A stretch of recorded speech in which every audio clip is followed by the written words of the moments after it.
Welcome to lesson 6.7, approximating definite integrals with Riemann sums. You can see this graph is repeated right here. We're supposed to do a midpoint and a left. I bought this book literally because of how much I love this section, and yet even still I want to modify it just slightly. I want to do all three. Okay, I want to show you how that midpoint is done. I want to show you how to do the left, and I want to show you how to do the right without without it already being pre-drawn for you. And I wanted to give you a little bit of context on this too. He says, some functions cannot be integrated, and sometimes you are given data or a graph but not an actual function. It's still possible to approximate areas. One method of approximating a definite integral is to add those areas of rectangles. This is called a Riemann sum, named after the guy who came up with the notation. In any case, we are looking then at doing a midpoint on this, and I also thought it would help if I gave you like a little bit of context. If I know that this is the x-axis, you can see right there, but let's call it the time axis in months, at months, and then we're selling something, and I could start at the beginning and say that I was selling some cars, and you'd be like, okay, you sold, let's see, after 1 month you sold 2 cars. In 2 months, in the next month you sold 4 cars. Do you see what I'm saying? In the next month you sold 5 cars. So it would be better to imagine this graph as looking like this. Just, each month being its own bar chart, because if you sold 2 cars and then you sold 4 cars and then you sold 5 cars, it would look better like that. So then obviously there must be more going on here. Let's say this is in thousands. In thousands. This is 1,000 cars. This is 2,000 cars. And so you could see that after a month, you've sold 2,000 cars, maybe countrywide. We're talking countrywide, okay? And then somewhere halfway in that month, you had sold somewhere around only 1,000 cars. I think that little dot, a little bit after halfway through the month, right? So now that makes a little bit more sense why this graph is curved, is that, we're selling many of something, and so the how much we've sold halfway across is, it's an indeterminate number. And so here we are, and we're looking at this, and we're remembering that definite integrals can, we can find the area under the curve of that using some geometry formulas. This one's too complicated for us to use any particular geometry, although this is rather reminiscent of a triangle, and this right here is reminiscent of a triangle. I could probably figure that out, but what we are going to do is we're actually going to use bars. And specifically, I wanted to mention that he says he wants 5 rectangles. And so if there are going to be 5 rectangles, then how wide do the rectangles need to be? Notice I'm starting at 0, I'm going all the way over to 10. And so if I wanted 5 of these, I'd do 10 divided by 5, and that would give me a width of 2. But there is actually a formula for finding out how wide the things are, or even if you're given the width, how many rectangles you should have. And so that formula, I'm going to put it up here. So the number of rectangles, if you wanted to find a number of rectangles and you were given how wide they need to be, then you would just start at the end number, and for us that's 10, and subtract the beginning number, and for us that's 0, and then divide by how wide. So if I wanted it to be 10 minus 0, and I wanted them to be 2 rectangles wide, then I would have 10 divided by 2 equals 5. Now that formula can be flipped completely. You can say the width of the rectangles, would you rather I had width here? Don't be mad, I'm changing it. Okay, so anyway, I would say that I have the beginning minus the end, and the end minus the beginning, and minus the beginning, and I'm dividing by the number of rectangles. And that works out as well. So say, I mean, we're looking at this problem. We already know that the number of rectangles is 5 because he asked us to have it be 5. And so there's 5. And then the distance that I'm going is between 10 and 0. So then I say that I have 10 divided by 5, which ends up equaling 2. So the width is 2. So I just wanted to make sure that you knew these two formulas for helping you to find either the number of rectangles or the width of those rectangles, and that formula works all the time. And ask me about it when you get stuck, okay, on a problem. Feel free. So then we're saying, he wants there to be a midpoint. And you're like, what do you mean a midpoint? Well, if I look at the beginning, I'm at a height of 0, and at the end I'm at the a height of 4. But this distance right here, if I wanted to be exactly in the middle, what I would do is I would trace up to right here, and then I would say this was the middle point of that rectangle. And then again, I'm going halfway in between here, and I'm going all the way up to this height, and I'm saying that that's exactly the middle point of that rectangle. And then I'm going to do the same thing right here. And then I'm going to do the same thing right here, right? I'm going just up to that moment, and then I'm going just up to that moment. And now I have all of my midpoint rectangles. I found exactly halfway across that rectangle, and then I'm writing down what height I found. And I'm extending that height all the way across the width of the rectangle that I wanted. And I'm declaring that I'm going to find the area of these red rectangles. You might be like, why? Why should we use these red rectangles? Well, I mean, let's take a look at it. Okay, so by the way, compare and contrast. You have a copy of this graph already right here. So I don't know if you were copying that graph. You don't have to, but here it is. It's exactly the same, right? Now, he's drawn it very nicely, and I wanted to point out to you, this part is an overestimate. This is too big. This is an underestimate. It is too small. This is an overestimate and another overestimate. This is an underestimate, and that's an overestimate. This is an underestimate and another underestimate and an overestimate and then another underestimate. And I'm saying that like these two clearly kind of cancel out. These two clearly kind of cancel out. And these two almost sort of cancel out. And then the fact that this was over and this was over and this was under and this was under, well, those also sort of cancel out. So I'm saying that our estimate might be really good. It might be an excellent estimate of the actual area or the actual, number of cars that has been sold. So cool, right? Now, I'm also going to say that right here, that was a height of 2, this was a height of 5, this was a height of 3, this was a height of 1, and this is a height of 3. And so it turns out that my geometry formula is that I have a width of 2. Each of these is a width of 2. And so I could say, that I have this 2 times 2 rectangle, I have this 2 times 5 rectangle, I have this 2 times 3 rectangle, I have this 2 times 1 rectangle, or I have this 2 times, what was that number again? 3? This 2 times 3 rectangle.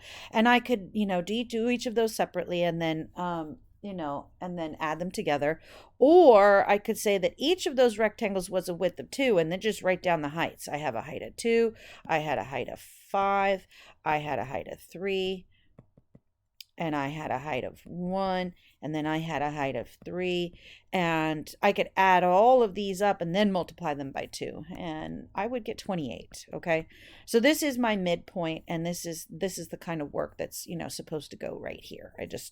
I'm just doing it in my own place. Also note, he gave us a table here, so that table is really handy, and it is useful, particularly if you don't want to graph something. Sometimes when you're just given the table, some of you are going to figure out how to do it without having to graph it. I'm at the stage where I always just graph it, but and in this case, it's already been graphed for us. But once you get used to this, you'll be able to say to yourself that you are going from from 0 to 2, and that you need to use this height to get that midpoint height, and that we're going from 2 to 4, and that you need to use this height is your midpoint height. There's your other midpoint height, there's your other midpoint height, there's your other midpoint height.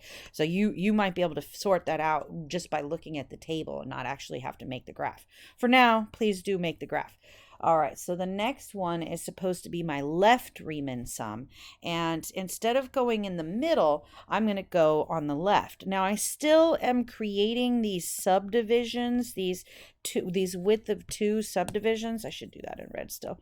So these width of 2 subdivisions are going to help me figure out the height, but I'm starting from the left side of each rectangle. And so, by the way, this rectangle, it starts with a height of 0, so I would have no height at all. There's no height here coming in from the left.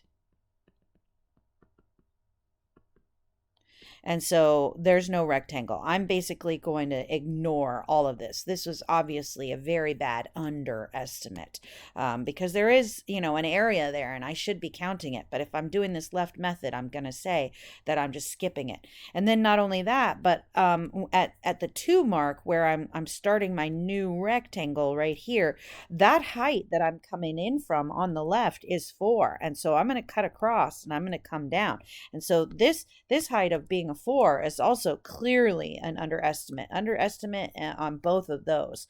All right, fine. So then from here, though, I'm starting from the left. I'm going to head on over. And I'm trying to draw an arrow there, so that you could see that I'm coming in from the left. I'm coming in from the left. And here I'm coming in from the left. This is going to be an overestimate. You can see that I'm counting that area and it shouldn't be counted. All right, but I'm saying a height of 4.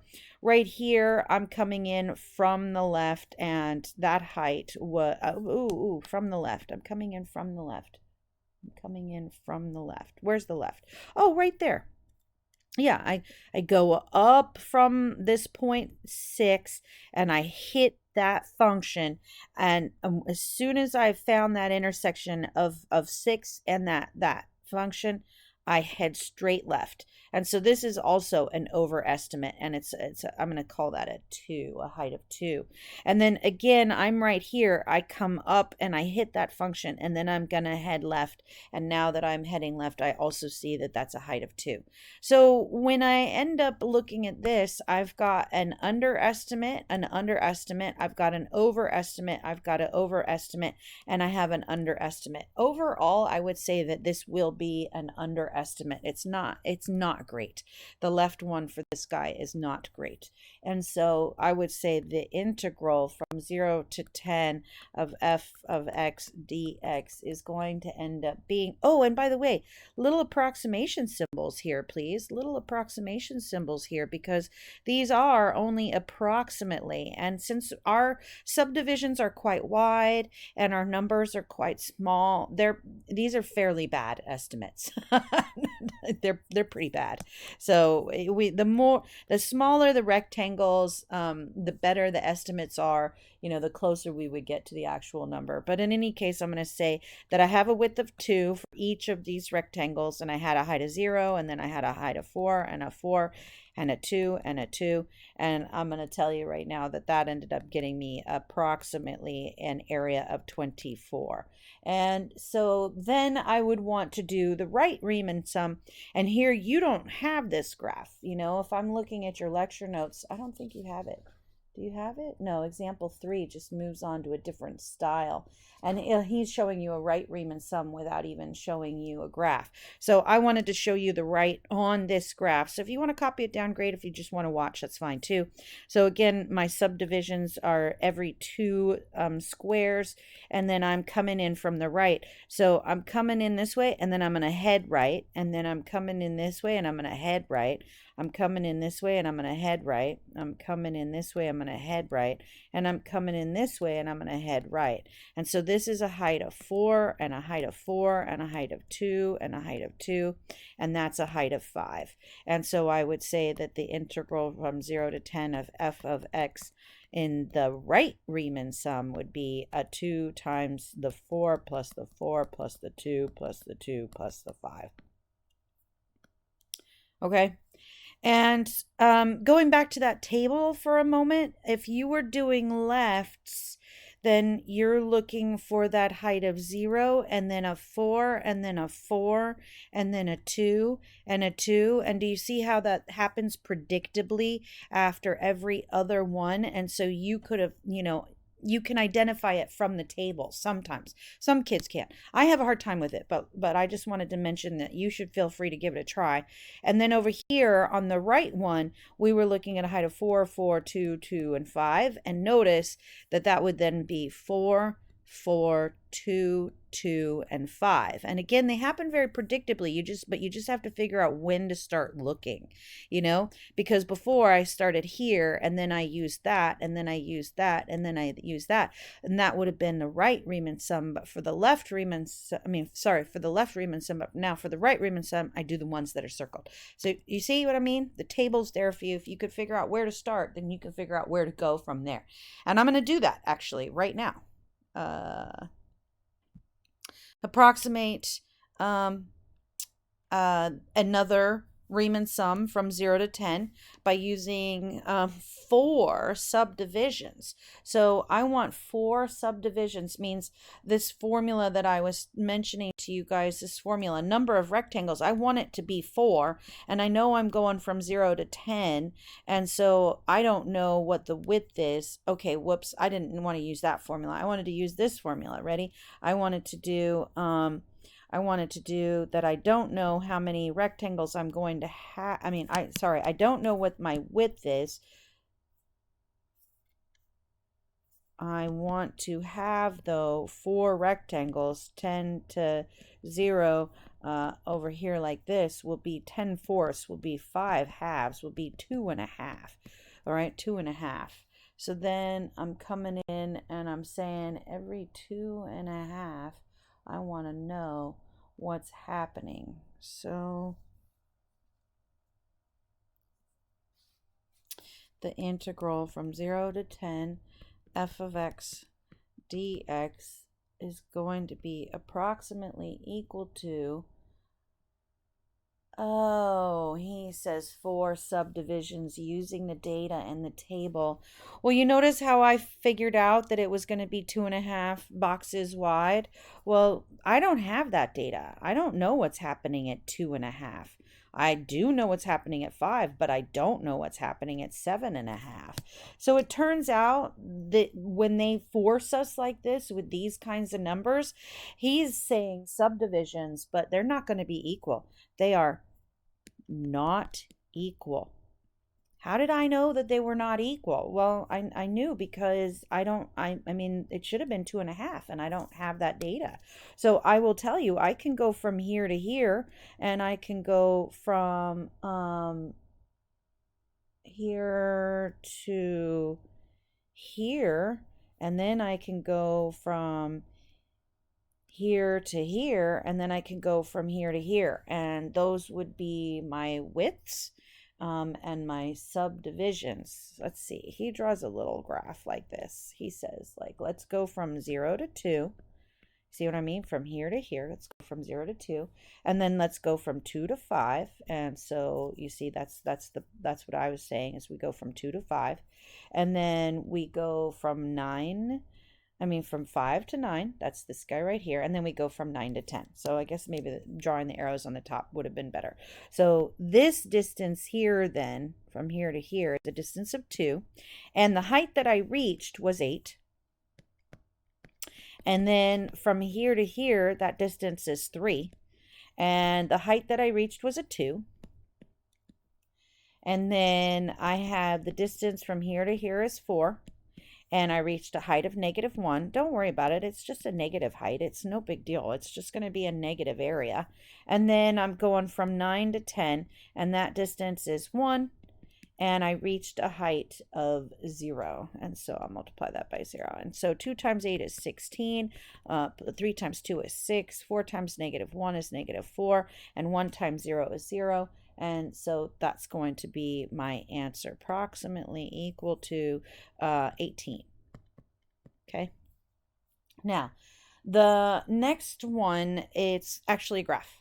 Okay, so this is a graph of my function, the square root of x squared plus 10. That's what it looks like between 0 and 6, between 0 and 6, okay? And he says we want 3 equal subdivisions. Okay, from 0 to 6, I have 6 minus 0, and I want 3 subdivisions, so that's going to end up being 6 over 3. It's going to end up being 2, a width of 2. So I'm here, now I have those 3 equal subdivisions. And he wants a midpoint Riemann sum, and so I'm saying, well, what is that? What number is that? What is that? What number is that? And what number is that? I'm going from the middle of the rectangle all the way up to the height of the function. And those, I'm not guessing, okay? Do not guess. You have the function. You need to figure out what the value of that function is. So right here, this is the width. We just calculated it was 2. And then let's actually do like a little, subdivision here where this is x and this is f of x, where that is f of x. And I want to plug in this 0 moment to find out what height that is. I want to plug in, oh no, I don't care about the 0 moment at all, do I? I only care about 1, 3, and 5. 1, 3, and 5. So I'm saying that I have 1 squared plus 10. Take the square root of that. I get the square root of 11. I have 3 squared plus 10. Take the square root of that. That's going to be the square root of 19. And I have 5 squared plus 10 is going to be the square root of 35. And none of those can be simplified, so isn't that nice? Okay, so my integral then from 0 to 6 of the square root of x squared plus 10 dx will equal, ready, 2 times the square root of 11 plus 2 times the square root of 19 plus 2 times the square root of 35. And these are the rectangles. I'll try to draw them a little bit nicer, okay? That's the rectangle right there. That's the rectangle right there. And that's the rectangle right there. And these, I think, are beautiful because you have that little overestimation, that little underestimation, that little overestimation, that little underestimation, that little overestimation, that little underestimation, and they all seem like they would cancel out. So I'm feeling really good about our answer here, okay? And you might even want to write it like this: 2 times the square root of 11 plus the square root of 19 plus the square root of 35. And don't forget, you cannot combine those. They don't have the same radical. I really, really tried hard to teach you that a long time ago. Okay. Same deal for number 5. I have an actual function here, so I can actually plug the numbers in and I can actually see what they would be. And he says use 5 right-hand rectangles whose widths are determined by intervals separating the x values as follows. So we're starting here, we're going right. We're starting here, we're going right. We're starting here, we're going right. And we're starting here, we're going right. And then we are starting here and going right. Well, that's going to be a height of 0, and starting here and going right. Okay, so those are my subdivisions, and I want right-hand rectangles, and I'm starting at -10. But remember, I'm starting from the right, so I've got to go to this moment and head that direction. Now, that distance right there is a distance of 6. Okay, so the integral from -10 to 5 of 2 to the power of x minus an 8 with a dx slapped around it is going to end up being that distance of 6. And the height here is going to be calculated from an x value of -4. So this is 2 to the -4, and then I'm going to take 8 away from that. And then the next distance is from here to here, so that's a distance of 4. And so then that height is going to be determined by when x is equal to 0, because x is equal to 0 right there. So this is 2 to the 0 minus an 8. And then this next subdivision is a distance of 2, and I'm starting at a height of 2. So this is 2 to the 2 minus an 8. And then the next subdivision is, well, this subdivision right here is a distance of 1, and I'm starting when when x is equal to 3, and so this is 2 to the third power minus an 8. And notice that's why I get a height of 0, by the way, because 2 cubed minus 8 is 0, because 2 cubed is 8. So 8 minus 8 is 0. So that height will be 0, and this whole height will actually disappear. And then this last subdivision right there is 2. And then I have to plug in when x is 5. So I have 2 to the 5th minus 8 right there. Now, don't do this. I mean, right? AP exam, that's an answer. You're allowed to leave it. I know that you're a little bit curious about these numbers, so I'll just mention that this will be 1 over 2 to the 4th, which is the same thing as 1 over 16. So you'll take 1/16 away from 8 and then multiply that by 6. We're not doing that by hand, right? You have to do that on a calculator. Right here, 2 to the 0 power, that would be 1, and 1 minus 8 is 7. So, that part would be pretty easy. This is 4 minus 8, which is -4 times 2. And like I said, right there, we got a distance of, we got a height of 0. So however wide it is, that whole section doesn't have any area. And then here, 2 to the 5th is 32 minus an 8. You see what I mean? We could calculate this, but we plan to use a calculator to do those in the future. All right. And that is your homework in a nutshell.